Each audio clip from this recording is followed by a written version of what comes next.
İqtisadiyyat xəbərlərini ekonomik istiqamət tamaşaçılar bugün Aysel Fərziyeva təqdim edir. Axşamınız xeyir olsun Aysel. Hər vaxtınız xeyir Mehman. Siz hansı xəbərlərlə gəlmişsiniz? Mehman, çox maraqlı xəbərlərimiz var. Bizi izləsəz biləcəksiniz. Buyurun o zaman.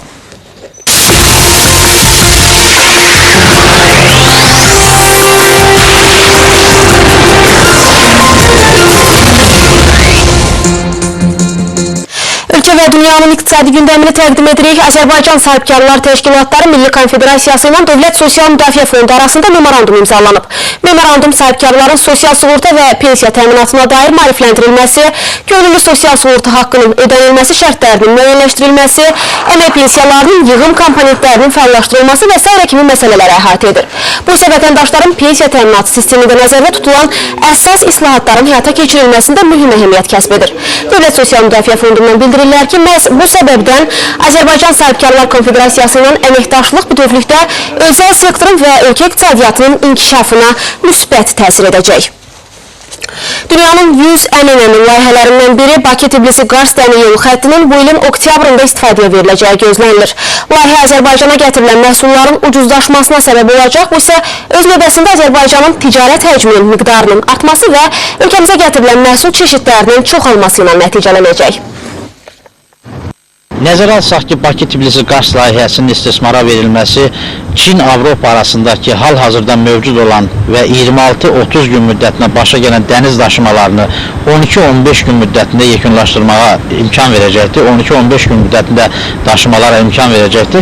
Təbii ki, bu qədər zamanın 2 dəfə azalması xərclərin də təxminən bu qədər azalmasına gətirib çıxaracaq. Bu, ithal qiymətlərinə çox ciddi təsir edəcək. Belə ki, həm yük daşınmasında, həm sərnişin daşınmasında sərhəd gömrük məntəqələrində bu yoxlama vaxtları mümkün qədər qısaldılsın və orada dayanmaların vaxtı azalsın. Bu olmasa, əlbəttə onda daşımalar müəyyən effektivliyi itirə bilər. Və bu da çox mühüm məsələdir. Hesab edilir ki, gömrük sərhəd strukturların rəhbərləri Qazaxıstanın, Azərbaycanın, Gürcüstanın və Türkiyənin görüşüb bu məsələləri həll etməlidir. Çünki bu hər 4 dövlətin marağındadır və ümumiyyətlə regionun marağındadır.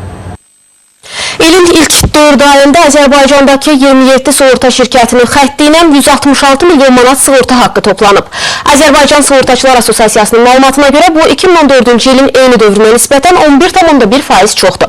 4 ay ərzində sığorta şirkətlərinin həyata keçirdiyi ödənişlər isə 58,1 milyon manat təşkil edib. Bu isə ötən ilin eyni dövrü ilə müqayisədə 31,4% çoxdur. Toplanmış sığorta haqlarının 66,7%-i könüllü sığorta növlərinin payına düşüb, bu isə 49% artım deməkdir. İcbari sığorta növlərində yığımlar bazarının 33,3%-ni təşkil edib. 2016-cı ildə neftin qiyməti $100 ola bilər. BP Capital LLC Hedge fondunun ekspertləri bu fikirdədirlər. Qeydədək ki, OPEC neft qiymətlərinin yaxın 10 ildə $100 həddinə çatmayacağı barədə fikirlər səsləndirir. BP Capital'ın enerji sektorunda fəaliyyət göstərən 2 fondu neft alışı ilə məşğuldur. Biz neftin qiymətinin bir daha $100 çatmayacağını deyənlərin düşərgəsinə daxil deyilik. Qiymətlərdəki qısa müddətli dəyişiklikləri nəzərə alaraq qeyd etmək lazımdır ki, neftin qiyməti yüksək olmalıdır. Çünki gələcəkdə hasilatı stimullaşdırmaq üçün bu ən vacib şərtdir.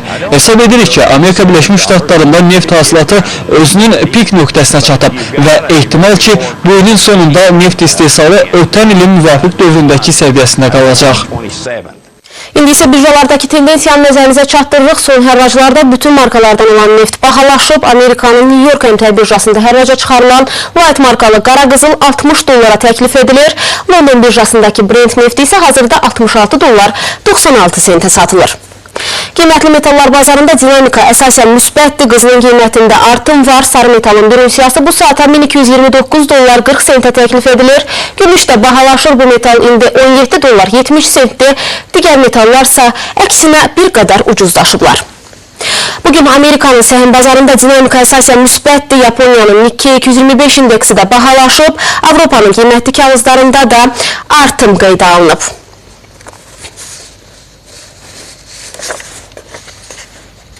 Avrozonanın vahid valyutasının məzənnəsi isə düşüb. Avro dollar 1,10 $1402 yen 119,68, funt sterling dollar isə 1,10 $5687-yə bərabərdir.